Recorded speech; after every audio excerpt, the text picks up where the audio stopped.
آج کل مذاکرات کی باتیں ہو رہی ہیں پی ٹی آئی حکومت کے ساتھ. ہم نے وہ وقت دیکھا جب حکومت پیچھے پیچھے تھی, پی ٹی آئی ہاتھ نہیں پکڑا رہی تھی, لیکن اب الٹ دیکھنے میں آ رہا ہے. آپ کی نظر میں سر حکومت کیوں کترا رہی ہے اگر مذاکرات ہی واحد راستہ ہے تو؟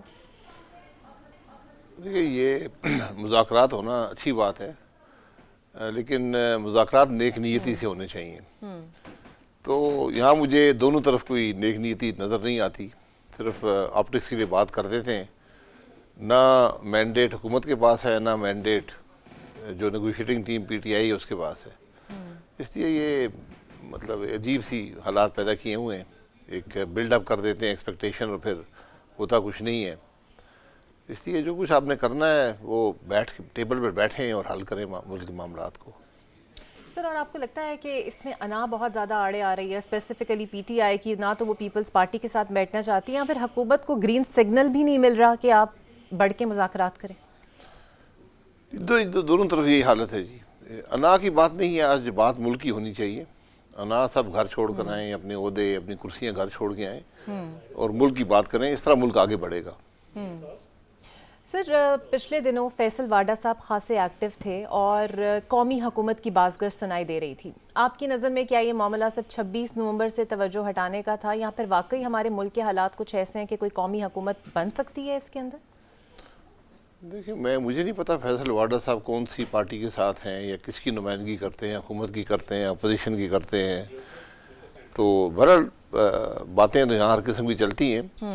قومی حکومت اگر آپ نیشنل گورنمنٹ جسے کہتے ہیں, جس میں ہر جماعت کو حصہ مل جاتا ہے, وہ نہیں چل سکے گی. کیونکہ یہ حصہ داری کی بات نہیں ہے. یہاں پر تو آپ کو صلاحیت چاہیے, ایک ایجنڈا چاہیے جو آپ امپلیمنٹ کر سکیں. وہ یہاں پر ہے نہیں, کسی میں کے اندر آج صلاحیت موجود نہیں ہے. جب تک یہ سب اکٹھے نہیں بیٹھیں گے, ایجنڈا طے نہیں کریں گے, پھر اس کو ایک نیشنل گورنمنٹ یا یونٹی گورنمنٹ جو بھی اسے کہیں وہ بنا دیں امپلیمنٹ, وہ ایجنڈا امپلیمنٹ کرنے والی ہو, اس میں حصہ داریاں نہ ہوں, اس کے اندر کمپٹنس ہو, اور اس کے اندر انٹیگریٹی ہو, اور تجربہ ہو کہ ملک کے معاملات کیسے چلائے جائیں. اور سر, جس طرح 2022 میں ایک ان ہاؤس تبدیلی آئی, فرض کرتے ہیں کہ اگر یہ تبدیلی آ جائے تو پاکستان تحریک انصاف بیٹھے گی پیپلز پارٹی کے ساتھ, اور کیا پیپلز پارٹی وہ اپنے کندھوں پہ بوجھ اٹھا سکے گی حکومت کا؟ میرا نہیں خیال پیپلز پارٹی کے اندر کوئی ایسی مجھے ڈیپتھ نظر نہیں آتی. اور پی ٹی آئی جو ہے, پی ٹی آئی کا تو وجود ہی اب اپوزیشن میں بیٹھنے سے منسلک ہے. اگر وہ حکومت کی طرف آئے تو نقصان ہوگا ان کا سیاسی طور پہ. لیکن میں یہ کہہ رہا ہوں, اب کسی ایک جماعت یا دو جماعتوں کے بس کی بات نہیں ہے. سب کو مل بیٹھ کر ایک ایجنڈے کو طے کر کے اس کو امپلیمنٹ کرنا ہوگا.